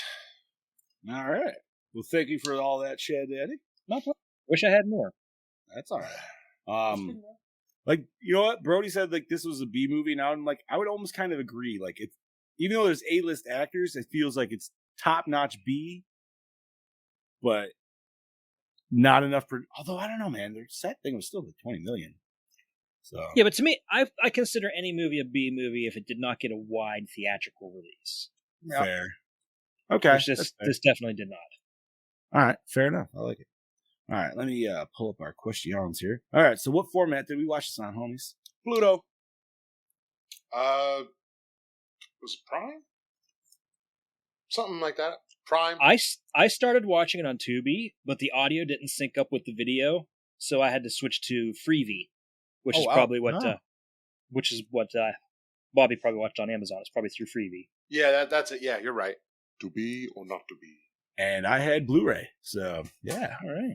Lucky bastard. Right? Like I said, I chose this literally because I had it. By the way, there is a 4K available. Amazon has it, and it's only like $16. Oh wow. Really? Oh, speaking of 4K, I got Evil Dead Rise on 4K. Yes. Wait, it came out. Physical's out already? Mm-hmm. Nice. Yeah, physical came out last week. Mel got it for me for Father's Day. Aw. Nice. Now that's a great Father's Day gift. Mm-hmm. She All got right, it for I feel like- herself. Yeah, right. I feel like this is a real easy one to answer, but douche of the film, Sam Neill. 100%. Come on. 100%. Brother until he kind of redeemed himself. Yeah. You know what? Yeah. And the brother even got more douchebag credits when you found out that he's the one who turned Ethan Hawke. Like Ethan. But then you find out why, and it's basically he didn't want to be without his brother. Well, yeah, He- and he he- knew he wouldn't survive either. Like Yeah. he would just be literally food. So it makes it came from a fucked up spot. So, but still. All right, favorite kill. Sam Neill. Sam Neill. Oh my god. I don't know. Yeah. I like the exploding test subject. The exploding test Ooh. subject was cool. That was I like that the was fucking groovy. beheading of the fucking The man bat? Yeah, the man bat beheading. That one was That cool. was, yeah, it was cool too. Dude, that was just a lot of like soupiness too, man. He was Mm-hmm. just cutting up that stomach, dude. Just shit, just dropping. I'm just gonna go with Sam Neill though, man, because that was just the most like justified and satisfying. It was the one. most satisfying one. It very much Oh, was. yes. That motherfucker gets everything he deserves. But I can't give it to it because That's fair. I like the man bat one.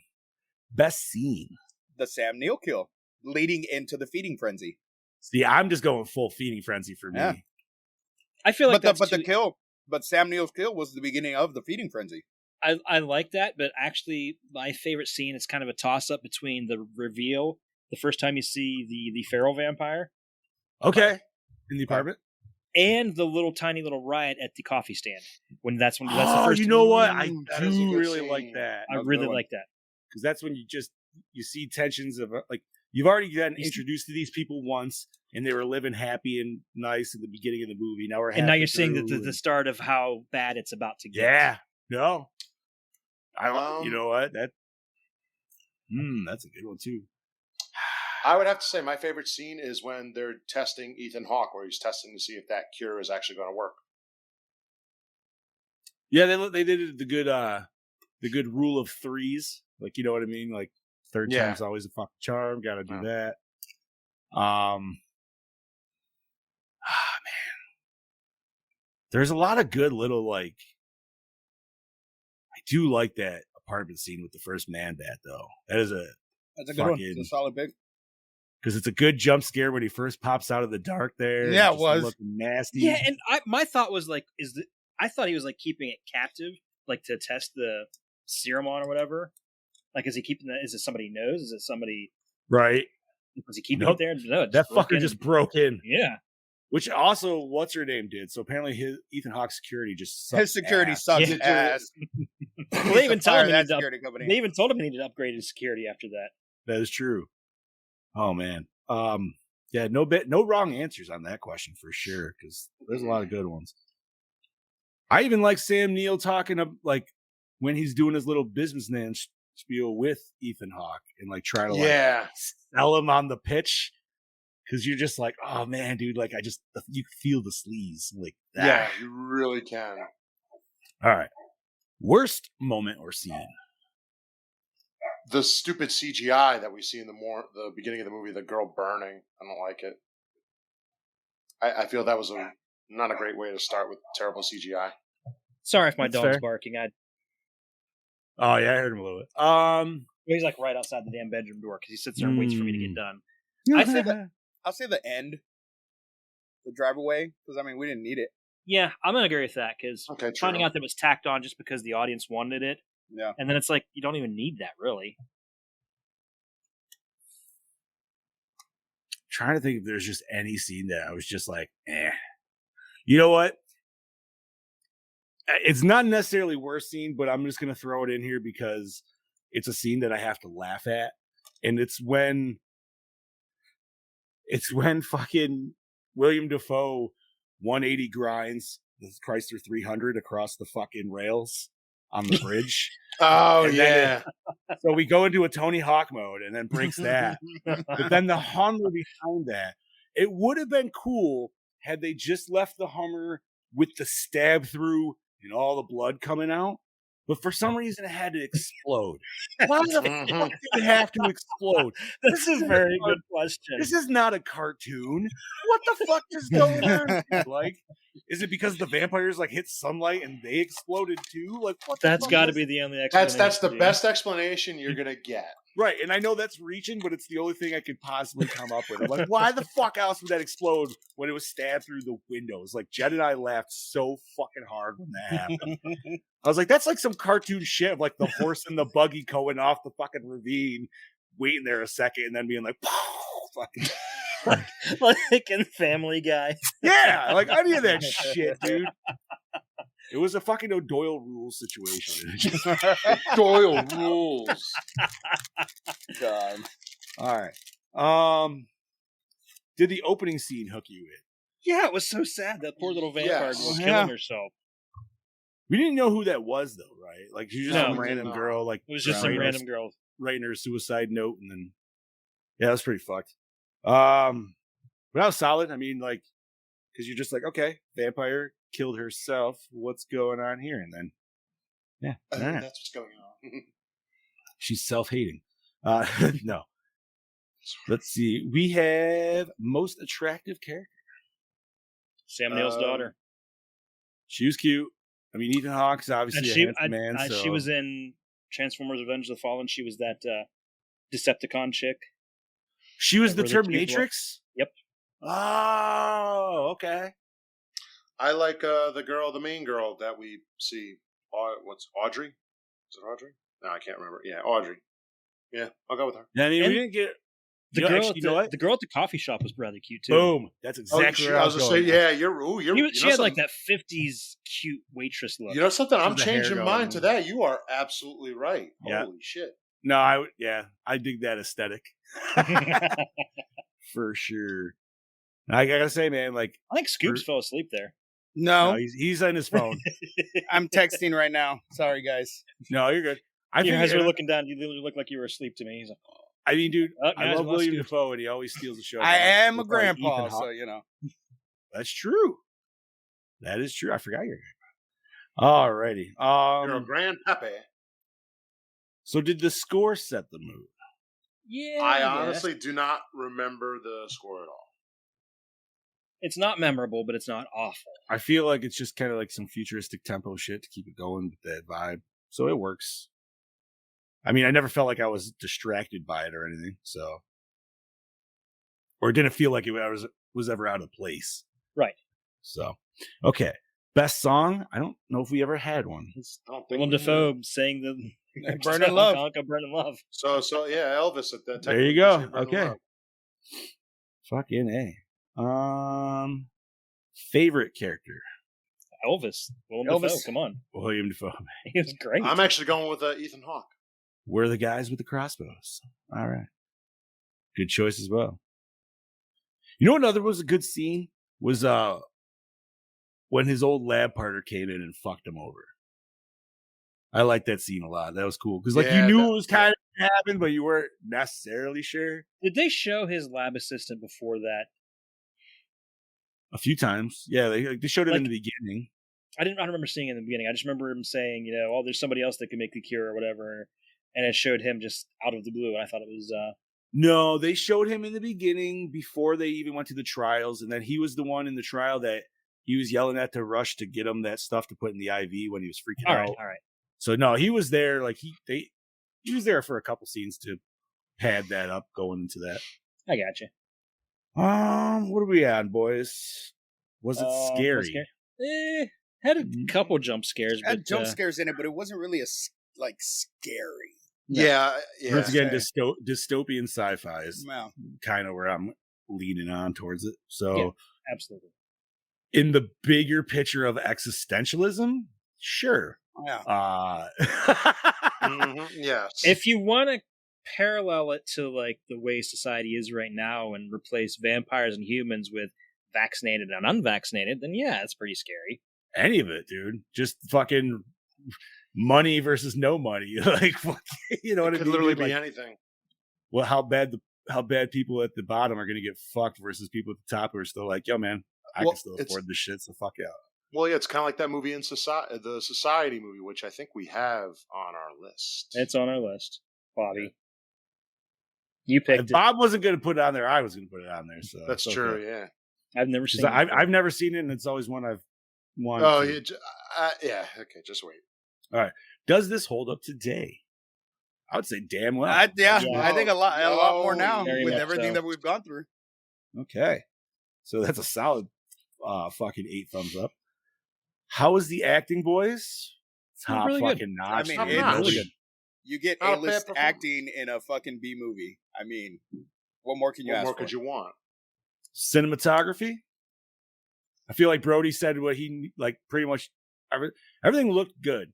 Even the stuff Yes. that didn't look maybe necessarily as good, it fits with the overall vibe of this weird future that we're in. Yeah, So. I agree. The lighting especially was really top notch because it wasn't too dark in the scenes, but it was dark enough that like in his apartment where you couldn't see Yes. where they. You know what though? This is the difference between good lighting and bad filtering. Yes. So Yes. this movie was very blue. Not completely, because any of the daytime was very yellow. Obviously. But there's so many more movies where we get that overly blue tone, but it's just filtered and it looks like shit. Mhm. And this one might have had just a little bit of it, but I felt like it didn't. You know what I mean? There was so much variance between the night and the daytime scenes. So you're saying that, and all I could think of is how overly white the last couple Harry Potter movies were, with that really stark white filter. I haven't seen the last two. And it was I think it was Order of the Phoenix was when it was the worst.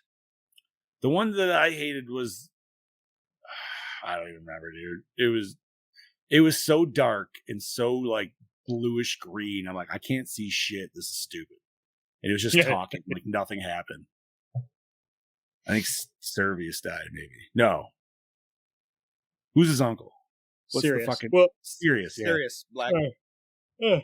Anyways, we're not talking Harry I'm Potter. sorry, I'm We're talking- yawning way too much. I'm sorry, boys. It's all right. We're old.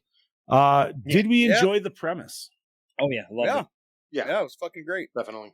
I definitely did, and I am very happy you guys did, man. Like I said, I felt like this was a curveball putting it on the list. So Yes, but I'm not old. Just wanted to let you know. that's fair. Yet you're getting there, buddy. Yet, Bobby.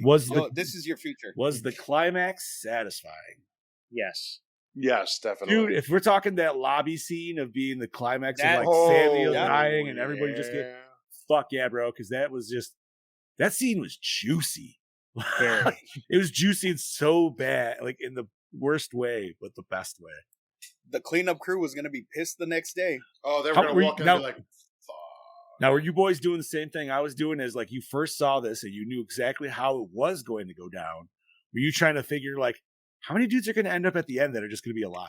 Yep. And when it came down to Yeah. like And it was a three lot. mother, It was a lot less than I was yeah, expecting. I was expecting maybe like 5. half. I was 10. expecting half.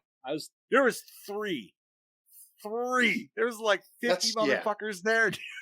But then I was also just like, how the fuck are they going to clean this shit up? That's a lot.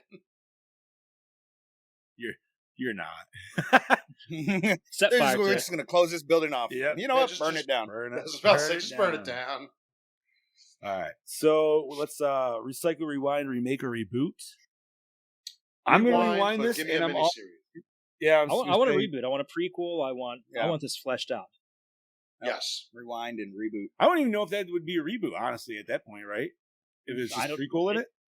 Could be. Prequel in it at that point. Yeah, So, pretty much.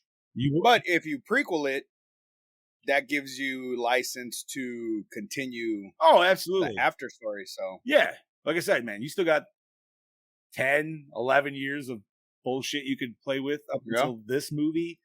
And then there's your second miniseries, the after effect of now the cure's out there. And this is what, yeah. Oh, Yeah, yeah. you I can, was just you can actually even thinking- pull like what Walking Dead's doing, where you have it's still set in the same universe, just different cities. Yeah. That'd be, every season could be a different story to tell Mhm. until you Yeah. finally get everything together for one final season. would it turn into Steakland? I feel like it would turn into Steakland. Maybe not. Well, I think in the prequel, it could have been Stakeland at first. I think until they started organizing to get society back. Yeah, it's definitely going to be a needed. bit more zombie-esque. With like, I just feel vampires just running amok until they're smart enough to lose control. Because obviously we're not talking like old school like Blade vampires where these have existed for thousands upon thousands. Like this is just across the board fucking mutation. Mm-hmm. All right, so let's rate this bitch. Brody started us off with a 3.8. Bob, what do you got for us, homie? You know something? I'm actually just going to agree with Brody on this one because yeah, it's a solid B movie. 3.8 could have been fleshed out a little more. Yeah, 3.8 actually seems pretty fair. All righty, Scuba. Same. 3.8. Chad Daddy. I'll take it up a little bit and give it an even 4. All right, and I'm gonna ride the Chad Daddy train because I was going 4 as well. Keep it easy enough. No decimals. All right, let's divide that bitch by 5. That's a 3.88. So 3.9. Nice, right in the middle. Extremely fair score. Yeah, buddy. Oh yeah, 100%. Daybreakers. I hope. Like I said, glad you boys enjoyed it. Chad and Bob for your first time, and Scoop for your No, certainly, absolutely repopping of it. And for everybody else who maybe didn't or did watch it for the first time, hope you guys enjoyed this. Chad Daddy, what are we covering next week, homie? Next week, we're going back to camp for a little taste of that new blood. Oh shit, we're doing part 7? Oh, wait, already? Damn, that's fast. Damn, it feels like we just did part 6. We are finally getting into the Kane Hodder Jasons. Wow. We are. The pull-away kills. He's right there. Because the right the MPAA decided to be a douchebag with this movie. Boy, did they ever. Fucking right, dude. Oh, God, yes. Awesome. Well, that makes me excited because I'll definitely have a lot of shit to talk about that movie. Gentlemen, anything nerdy to talk about? Well, we can continue on the talk with Friday the 13th. They revealed today that Gun Media, hold on, let me pull that up. Yeah, buddy. They're basically unlocking everything but Everything. Jason in this game now. Except for Savini Jason. That's what I said, except for Savini Jason. So they're leveling everybody up to 150, giving all the good perks, removing all the negative ones, which is weird. But wait, what? Yeah, they're getting rid of all the negative perks. I'm just going to re-download that game now. Just to okay, so here's what they as- say. So they're giving everybody 30 legendary perks, awarded to all. It's the most popular perks, no negative effects, and all the best rolls possible. All players are level 150. All kills are unlocked. All challenge skulls are unlocked. No experience points or character points earned, and no matchmaking functionality lost. So, You know what? Now I just want to play it. Yeah. Because it can. I'm downloading it literally right now. I'm doing it on the as we Switch speak right to my now. Steam. See, I don't have it on Steam. I have it on Xbox. God damn it. I have it on PlayStation. It's $5. But that wasn't crossplay, was it? I don't think that ever. No. I don't think it's crossplay. No, I don't believe it did. Probably. Yo! So, here's an old game that I haven't played in a hot fucking minute, but I'll dust off for sure. Supposedly Phasmophobia is going to be coming to consoles soon. Really? And that makes me very happy so I can play with my console homies now. Nice. Because in that game, I haven't played in a minute, but they've definitely done some like super fucking updating on that shit, dude. I have not played it since the last time we played it. Yeah, dude. together. It's got a lot bigger now, a lot more ghosts and a lot more shit, dude. More places to check out. Dude, I haven't been keeping up with my Ghostbusters either. That's all right, man. I've been literally just grinding MK so hard until September, dude. Yeah, I got to play Ghostbusters soon again. It's been a minute. Let's see. What else do we got? Anything else nerdy? I really don't. I actually had nothing. I haven't been on my phone all weekend, so I unfortunately haven't really been scoping too much shit. I'm trying to think of any other games or anything coming out. I think the new Mario Kart, though, one of the last booster packs is going to be dropping pretty soon. I think maybe at the end of this month. Don't quote me on that. I thought I saw that on Nintendo Direct. So wait, does that mean we get Uber Jason in this game now? Because I know they did do it. No. If you have it on computer, if you have the PC version, you can get the mods that'll give you Uber, Freddy vs. Jason, 09 Jason, and Ghost Jason.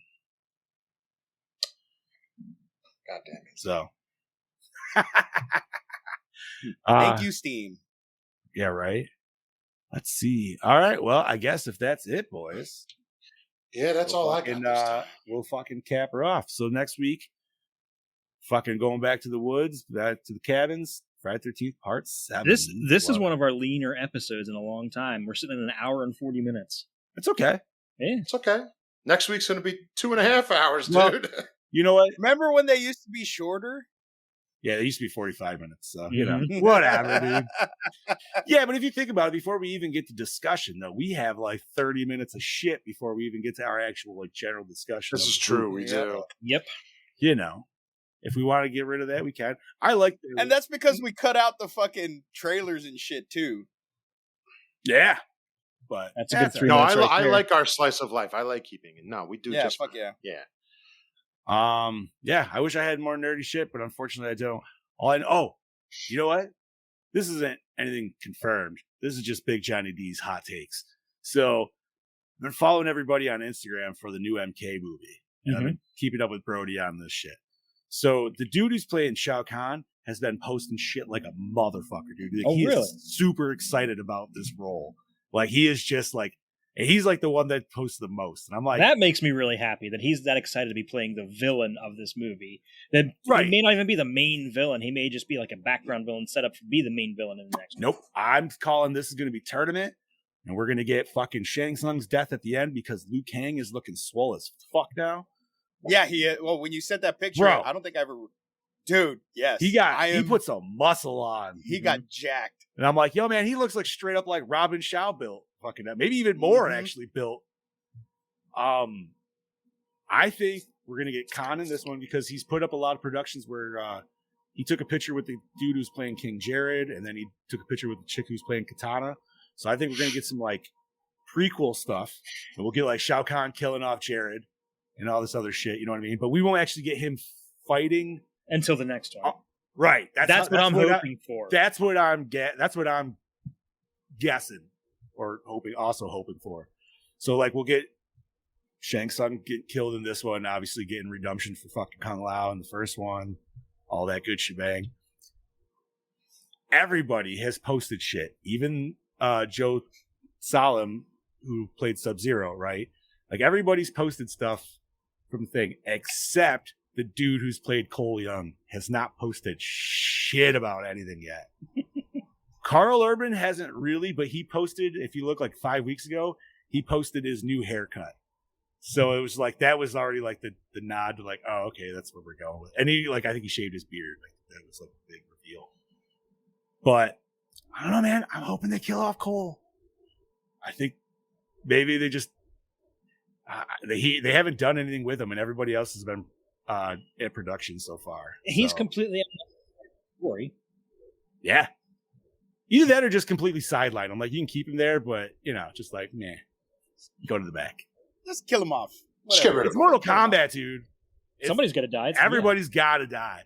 I mean, they did that in the OG one, but you know, they did that with a side character. Goro come back. That's what we can mention. It wasn't. We didn't get a chance to talk about, but my youngest daughter's favorite character was announced. Bob to be Rocca. Bob yeah, Rocca, dude. Which the dude who's playing him, he's pretty fucking svelte. I haven't seen him in anything, and he hasn't been in much. But I didn't even see that they revealed who was playing him. I just saw it. It's on the IMDb. If you go there, you can scope it out. I'm calling it out, man. I think that's where we're gonna get our nut punch. Because Lawson is not on the IMDb list for Kano. So I don't know if we're gonna get Kano in this one. But it doesn't mean if we don't get a third one, we still couldn't get him back in a third one. Well, potentially. I was gonna say he wasn't really in the second game, but this is gonna be probably more based on the first game, I would assume, anyway. Yeah, seeing his first tournament. Yeah. But obviously, you know, different rules aside and different realities aside, all that shit. But yeah, man. So, like I said, I've been fucking following that shit like nuts. The fact that the dude who's playing Shao Kahn is literally just posting shit every single day, like, yo, man, 3 a.m. shoot.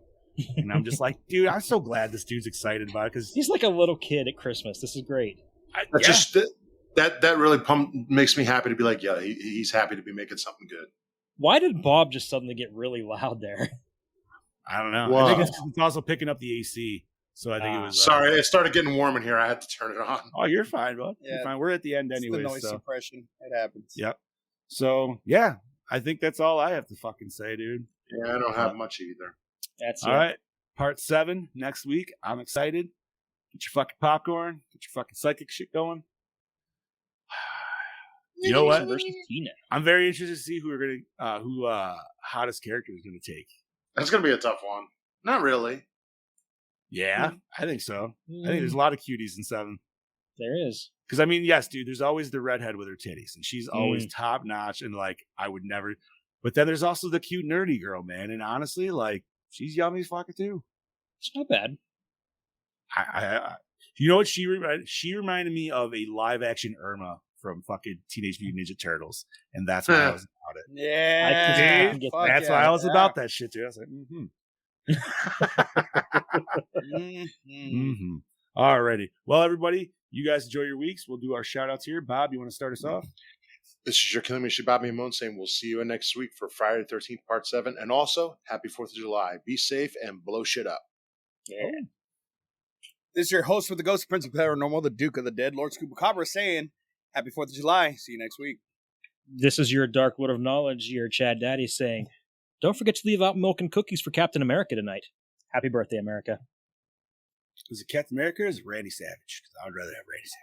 It's Captain America. Oh, I got you for 3 minutes, man. And I'm your Fluff Master Supreme, Big Johnny D, saying adios, Gorehounds. Once again, thank you for joining us. You can share as much as you possibly can. Yes. We appreciate it. We love you. And remember, last but not least, stay fresh, cheese bags. Cup of coffee in the morning. Cup of coffee. Yeah.